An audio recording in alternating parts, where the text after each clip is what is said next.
Welcome to Fun is Fundamental. Fun is Fundamental is a podcast for those who realize that the enjoyment of life is about having something deep in our souls which lights our fire. It's for those who maybe have lost that fire and feel like they are missing out on the pleasures of life. In each episode, I will share recent fun activities and focus on why having fun is essential for good health. I'm your host, Alenia, and I invite you to take this journey with me and join the pleasure-seeking movement. Good morning, Martin. How are you doing today? I'm wonderful, Leilania. I knew I was going to get it wrong. That's okay. Lelania. Yes, Lelania. I knew I was going to get it wrong. That's okay. I mean, it's not an easy name. I had teachers that like a year would go by and they still would say my name wrong. So All right. yeah. So I guess like first tell me about like your own journey with, finding a more abundant life and, things like that. Yeah. All right. So just to give the audience a little context, I'm known as the architect of the Warriors L.I.F.E code. And for me, life is an acronym for live incredibly full every day. And I'd love to say that I was always like that, but I wasn't. And for me, that live incredibly full every day encompasses happiness and meaningful. Having a happy life, abundant life mindset, and doing meaningful things. There are people out there who are happy who are not doing anything meaningful. And there are people out there doing meaningful things and not being happy. So it's about encompassing all that. And I'd say that the best way for me to talk about this is go back to about 15 years ago, 2008. So for the 5 years prior to that, my wife and I were working on a project to build a multi-million-dollar health club and tennis center in New Jersey. And it took us 5 years because we had to find the land, then we had to get the approvals and the feasibility study and everything along the way, architect, engineers, and go back and say, oh, you need to get a civil engineer to see how it's going to affect the traffic, all these things. And that took us 5 years. Now, if we had finished in 2006 or 2007, the bank was like handing out money. It was almost as if you were going to Costco and you were getting samples from the lady on the end of the aisle. And you could have lunch in Costco for free, Mm-hmm.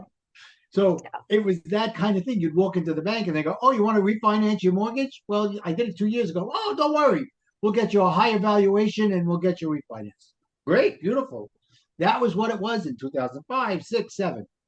Luck would have it would be 2008. So it's the summer of 2008. We finally get all the approvals. We go to the bank. We're like, we're ready. Yeah, we're not lending right now. Things are slowing down. I'm like, what are you talking about? I'm $3+ million into this. And I've been working for the last 5 years for this. No, nothing we could do about it. A month later, Bernie Madoff, the subprime loans, the financial world crashes like a house of cards. And where am I? I'm on the bottom of the cards. I'm the joker on the bottom of the house of cards. Saying, help! There was nothing I could do. Overnight, I was wiped out. And it took me about a year to pick myself up off the ground. Mentally, I went into a depression, a situational type of depression. And finally, when I came out the other side after some therapy and some coaching, I decided, okay, what do I want to do now? I have to reinvent myself. I decided I wanted to become a life coach because I had been involved in community events my whole life, and I was a leader. And as a leader, people come in and say, I don't know how much I can do. And I go, come on, I'll show you how much you can do. And I would show them their potential. That's what a life coach does. So I said, okay, great. About 2 months before it was time for me to start coach training, it was my 24th wedding anniversary, and my wife said, I'm done. I want a divorce. I'm like, oh my God, why does everything keep happening to me? And I think that was part of the problem. I had this thing of everything is happening to me. Mm-hmm. And for the couple of years before, I knew it was coming, and I would say, I don't want to get divorced. I don't want to get divorced. But you know what the law of attraction heard? Divorce. I wasn't saying I want to stay married. Right? So I kind of put it out there. I said, okay, I'm going to go anyway to coach training. I went, and before I went, they said, read a couple of books. Here's a list. And one of them was The 4 Agreements by Don Miguel Ruiz. You know that book? Yeah, I haven't read it, but I know of it, yeah. All right.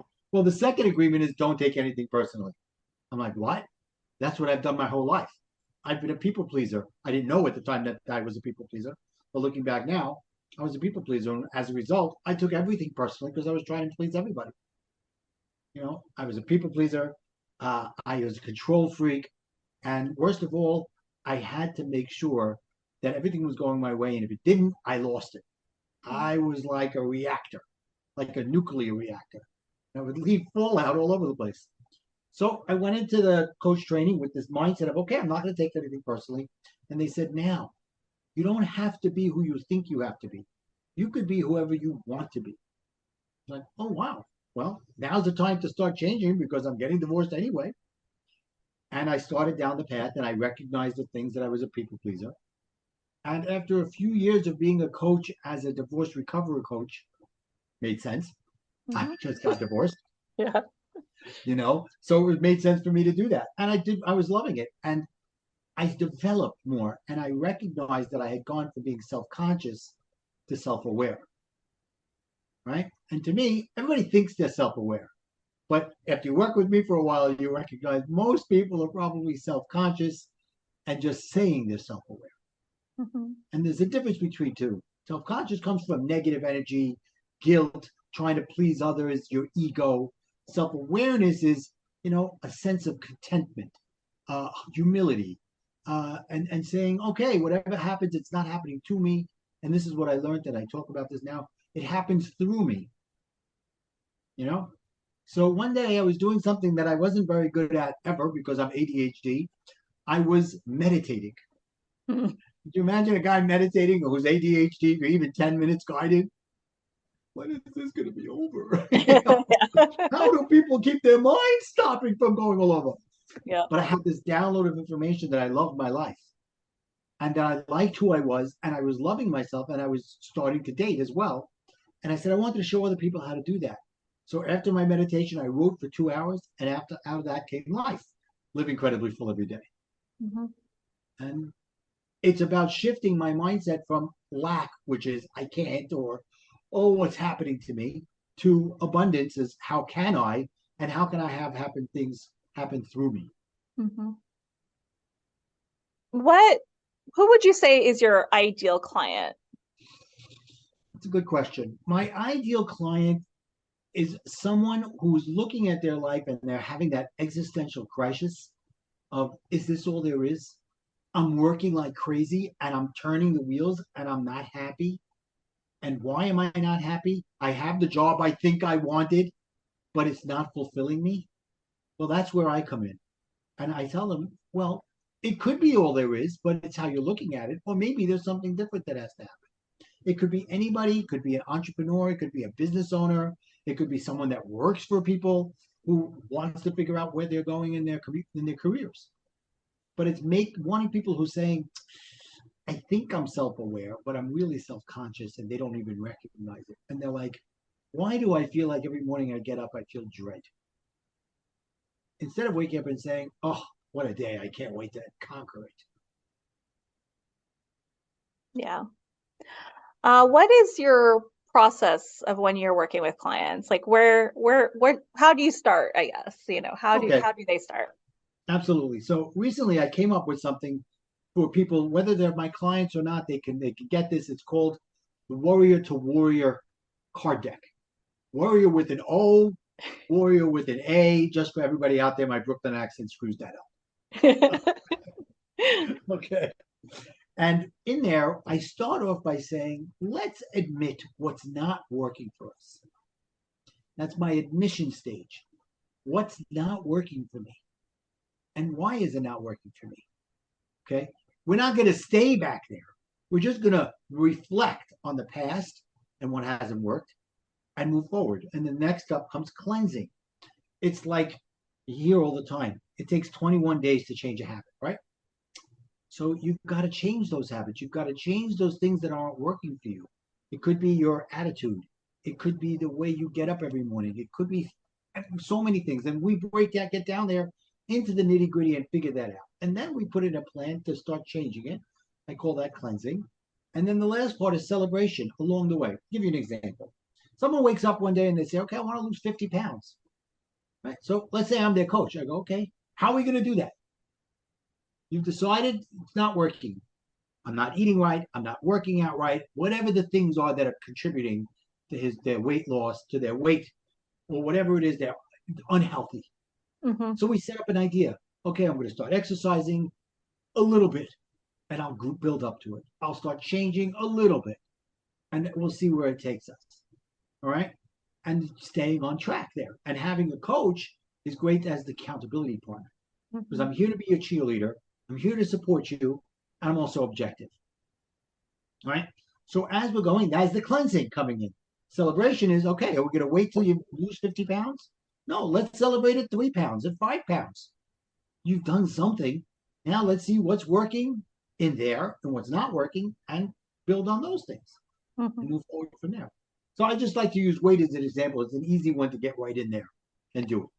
Yeah. Well, yeah, everyone understands the goal of losing weight. It's like, I mean, even people that haven't had to lose weight still understand it. Like, it's very concrete. Right. But you can take those same principles and put them into other things with coaches helping you figure out what it is you want and what it's holding you back and how to unlock them and unleash them. Part of my Uncover series, which is a 7-word acronym for the 7 steps it would take to get what you want. Do you ever encounter people that don't know what they want? Because a lot of times, like, people like often will be like, I know I don't want this. Yes. But do they actually know what they want? No, I would say it's more often than not. But here's the beauty. They know most of the times, if they're coming to a coach, they know what they don't want. Right? Okay. Well, why don't you want it? How is it serving you or not serving you? And now that we've understood this, let's start looking into the things that maybe you want. Right? And we should go down this road. And if it's not what you want, you say, okay, great. I tried that. I'm not going to do that. I'll give you a perfect example. My stepson, I got married about 5 years ago. So I'm very, went through the process. I fell in love with myself in a good way. And I went out there, I started dating, and I met a woman, and we've been married for 5 years now. That's great. Congratulations. And she fell in love with me, and I fell in love with her in a good way. So my stepson is going to Israel for a month to learn about EMT, and he'll become like a basic EMT technician. No, he's 16, but he's going to get some good training there. Why is he doing this? Because he's thinking he might become an emergency medical doctor. So now he goes to this thing and he realizes, you know what? I don't like what this is doing. He comes back. He goes, I don't want to be a emergency medical doctor. Fantastic. If he comes back and he says, I do want to be a medical doctor. Fantastic. Yeah. He's knocked it off his list either way. And now if he's ready to go for it, great. This is what you got to do. This is what it's going to take. If not, okay, let's find something else. Yeah. Well, it's good, at 16, figuring out what you want to do.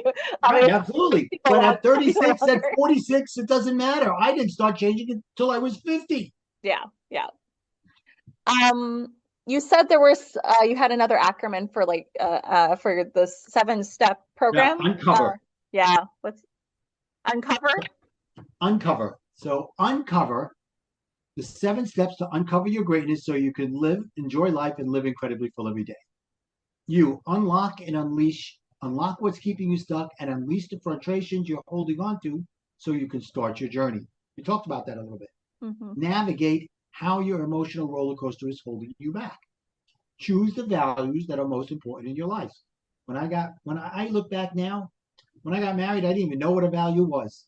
I went through coaching, I understood it, and I realized that my wife and I, our values, my first wife, were never aligned. Now, we were married for over 25 years at the end of the day. By the time we got divorced, it was officially 25 years. I have 4 children, 8 beautiful grandchildren, and I'm very happy. We had many happy, good years. Yeah. But, maybe we weren't supposed to be married because we were codependent and our values were not aligned. So that's the choose. Obtain the tools you need to correctly respond to all situations. Now, for me, I went from being a reactor to a responder. Visualize who you want to be from here on out. And once you start to visualize it, then you can embrace the new life you're creating and enjoy your endless potential. And then R, reclaim your strong, confident, happy life to live incredibly full every day. Yeah. I don't know. Let's break that down a little bit. Okay. Which one is that sounds like it's interesting? I guess, what was the I'm trying to remember Well, what we got navigate your emotions, choose the values, obtain the tools you need, visualize, embrace.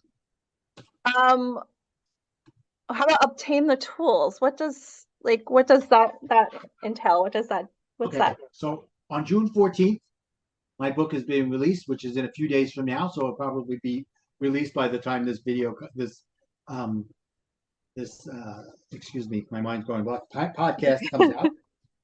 So let's look for obtain. Obtain is chapter 16. Okay, it's 15, 16. In here we have things like when you are faced with an argument or a conflict, there are 5 different ways that you can face those. You could suffer. You could be the victim and just let everything happen to you. You could accept it. You could say, does this really affect me? You can change the situation. You could avoid it, or you could alter the experience. And I go into deeper a little bit over there. And, there's things like that. For me, the obtain is understanding you are in control of your emotions. So by obtaining the tools to understand how to build your emotional strength will take you from your emotions controlling you to you controlling your emotions. Why did you choose the term warrior? Okay, it's a great question. So, like I said, 5, 6, 7 years ago, I don't remember exactly when it was, I came up with life, live incredibly full every day. And I got married and things were going great. And then all of a sudden, something happened in 2020, this little thing called a pandemic Yeah. that threw everybody off, right? It was March 2020, and they said, okay, you got to lock down for 3 weeks, right? And then after that, everything should be okay. Now, me, I was going out every day. I was putting on my mask. At the time, I was even putting on my gloves. I was going to the supermarket. I was taking a walk and all that. So now it goes into March, into April, into May, and the world is still locked down. So I turned to my wife. I said, let's take the kids and go to Manhattan, go to New York City. We live in Brooklyn. Now, if you've ever been in New York City, driving down Fifth Avenue could take a long time because there's so many cars. But this was Sunday afternoon, and it's like that on Sundays too. Didn't change. In general, Sunday is just as bad as any other day of the week in New York City. Mm-hmm. Not that day. We drove straight down Fifth Avenue without missing a traffic light. Wow. And we could stop whenever we want, park wherever we want, in front of any of the museums down Museum Mile on Fifth Avenue, take pictures, get back in, go to Times Square. Nobody was out. And I looked at my wife. I said, Sarita, where is everybody? What is everybody so worried about? At worst, put your gloves on, put your mask on, walk outside, stay 6 feet away from each other. But everybody was in that worry mentality. The sky is falling, Chicken Little. Mm-hmm. So I was like, why are we not worried? Why are we out and not worried and everybody else is? And I realized in the last 10, 12 years at that point, going through the divorce, going through the 2008 crash, my weight journey, which I didn't talk about, I had gotten very heavy and I turned myself around, lost 65 pounds in 9 months, had taught me that I could handle anything that comes my way. I went from being somebody who was worried about everything and a people pleaser to becoming somebody who didn't care so much. I figured out I'll get through it. So I got onto Facebook and I said, guys, I get it. I know why you're worried. I was too. And this is what I did. So let me show you how to go from being a worrier to a warrior. Mm-hmm. And that's where the Warriors L.I.F.E code came from. Nice. Yeah. Learning how to be resilient is probably one of the best lessons anyone can learn, Yeah. I'll give you another example of resiliency. So here I am in divorce. I moved about an hour away from my children. Okay. I grew up in Brooklyn. When I got married, we moved to New Jersey. Okay. I'm come from an Orthodox Jewish community. We celebrate Shabbat. We shut down everything and we don't use electronics, don't drive a car, and stuff like that. So my kids would come to me every other weekend. I'd go to New Jersey, bring them back to Brooklyn, and they'd come with me. And Friday night is a big night for us. Okay, it's a Friday night dinner, family, and I have four older sisters and my mother. And when they would come in, we'd go to them for Friday night dinner. One day, one of my kids turned to me and said, "Dad, do we always have to go to grandma with one of the aunts?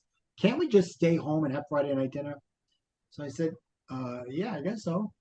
If you're patient with me and let me learn how to cook, then we can do it.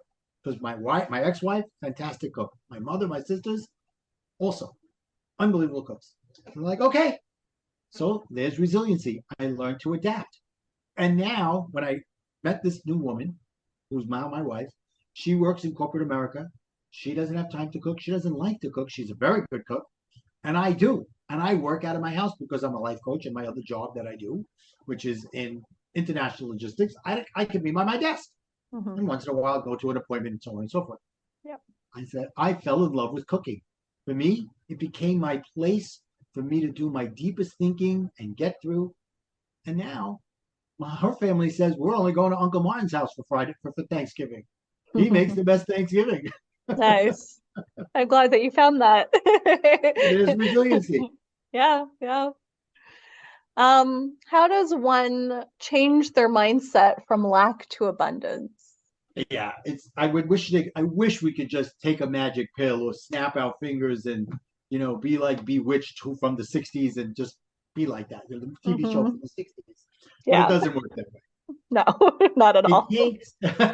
It takes time. It's not something that, and the thing is, people say, okay, I'm working on, and then they have a setback. They go, oh, back to square one.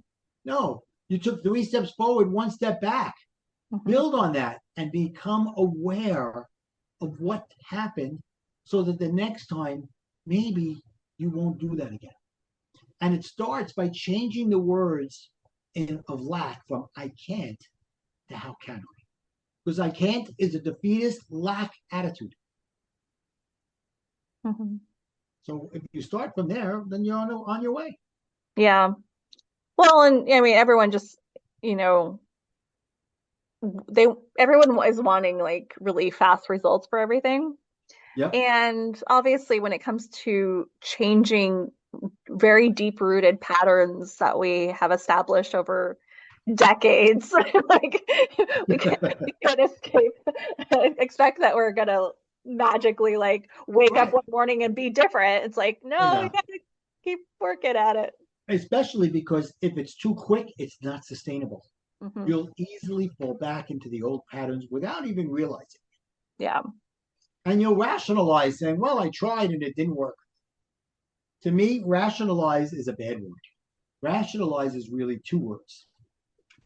Rational lies. And of course, I have a card on it. So whenever you think you may be doing something that goes against your values, you'll rationalize all the reasons why it's okay. What you're really doing is lying to yourself that it's rational to think that. They're nothing more than rational lies. Right? So you decide you don't want to exercise this morning. I'm too tired. Really? Are you too tired? Well, you're looking for a reason. That's nothing more than a veiled excuse. That's really a rational lie. Because usually you start working out about 10 minutes into it, your endorphins kicking you up. I'm so glad I did this. Yeah. And then you could say, okay, am I rationalizing or am I really tired? And then you make that decision and then you live with the consequences now that you're aware of it. Either way, good consequences, bad consequences. Yeah. Well, yeah, I guess like just having that realization of like, okay, so what am I doing right now? Exactly right. So how has in your new life, your new mindset, how has that improved how much fun you have? Oh, well, here's what happens. I used to wake up every morning saying, oh, what have I got to do today? This is going to be a drag. I'm not looking forward to this.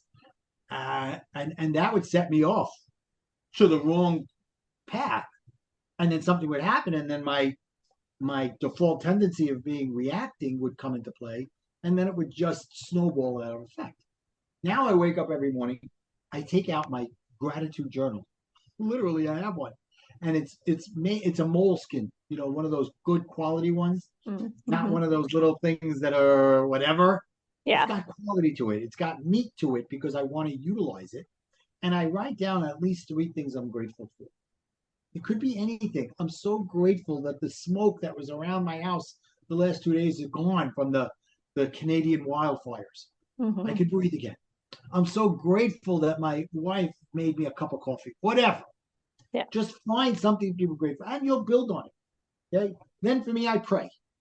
I take a moment and I pray to God, and I recognize His existence in my life. Now, there are some people who are not religious or spiritual. Maybe they believe in a higher power, whatever that is. Whatever that is, figure it out for yourself. Find that spiritual self in yourself and use that. Everybody has their own. And then, for me, I say my mantra: I live incredibly full every day. And now I'm setting myself up for whatever comes and looking for the opportunities that come with it. Yeah. Just being open to everything and having like a different mindset of how you start your day just automatically opens you up. Yeah. Exactly. Oh. Exactly. Would you say you've gotten more spontaneous because of that? In some ways, yeah. Yeah, I'll give you an example there. About 2 years ago, it was coming into the summer, and I was thinking I want to do something on my bucket list. Right? I have this bucket list. It's not really fully written out, but there's something I've always wanted to do, and I've always come up with an excuse why not to do it. I rationalized that I shouldn't do it. And that summer I decided to do it, and it was to go skydiving. So my wife's like, don't tell me you're doing this. Just do it. Don't tell me till afterwards. But I had such a blast. I loved every second of it. It was fantastic. Yeah, I can understand that one being like kind of a just like I'm just gonna go it. Yeah. How do you define fun? How do I define fun? That's a great question. So for me, fun is finding the good, finding the happiness, the joy in whatever you're doing. For me, two fun things at the top of the list is cooking and watching everybody eat my food and enjoy each other's company. And two, spending time with my grandchildren, and just having fun. Last week, I stopped by my daughter for 3 minutes. And my 1-year-old grandson, who's about 16, 17 months old at this point, turned to me, looked at me, goes, Papa. I was like, oh, he said it. Alan said my name. He said, Papa. I was in heaven. So for me, it's looking for the positive every day and making fun from it. For example, I have it in my thing, a quota, that I make somebody laugh every single day. And when I do, it could be even at the supermarket with the cashier, and I make them laugh, and I thought, oh, thanks. You just helped me fill my quota. What are you talking about? Yeah, by you laughing, I filled my quota to let somebody laugh. Now, instead of just laughing and walk away, I left them with a lasting impression. Yeah. And I made them feel good for that moment. Definitely. Speaking of laughter, when's the last time you laughed so hard it hurt? Oh. When's the last time I laughed? I would say it has to do with my grandchildren again. Last summer, I bought them a slip and slide for the house we rent by the shore in the summertime. And my stepson decided, let's put a little bit of dish soap on the slip and slide. So like the kids were doing it, and they're like, come on, Papa, you do it. And I went flying, and I passed the slip and slide by after I went past it about 20 feet sliding on the grass. Oh man. So yeah, I laughed very hard. I can imagine. I mean, slip and slide is one of those things that I feel like you can never not laugh if you're That's right. doing That's that. right. I like to ask everyone what their play personality is. According to the Institute of Play, there are 8 play personalities. Okay. Okay. Joker, kinesthetic, competitor, explorer, What was that last one? explorer, Oh, explorer. Okay. yeah, Wow. creative, um, storyteller, collector, and director. Wow. And you can be more than one. Oh yeah. Okay. Good. I'm all of them, but no, seriously, I'm definitely a storyteller. I'm a joker. Uh, and there was another one that I felt like I was. I didn't understand what the collector was or the protector. So I'm not really a protector. I am. I would have been Director. a director. I Yeah. don't. I guess I'm a bit of a director, but I'd say really mostly the storyteller and the joker would be the top of my list. Yeah. I kind of guessed that because just from our conversation, we've talked about laughter, like you wanting to make people laugh. Yeah.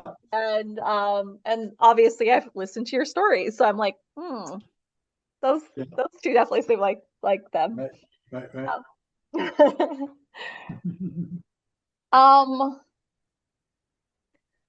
What's like your favorite place you've ever traveled? For me, I love going to Israel. I love it. It's part of my heritage. It's part of my being Jewish. Okay. So going to Israel, and this year, just last month and a half ago, my wife and I went during its 75th birthday of when it became a nation. Okay. And we just had such an unbelievable time going to the old city, going to the Western Wall, going into tunnels deep into the wall, and seeing new parts that they keep unearthing. I love it. I feel at home, and I would love to go there one day and live there, but I don't want to leave my kids and all those that other stuff.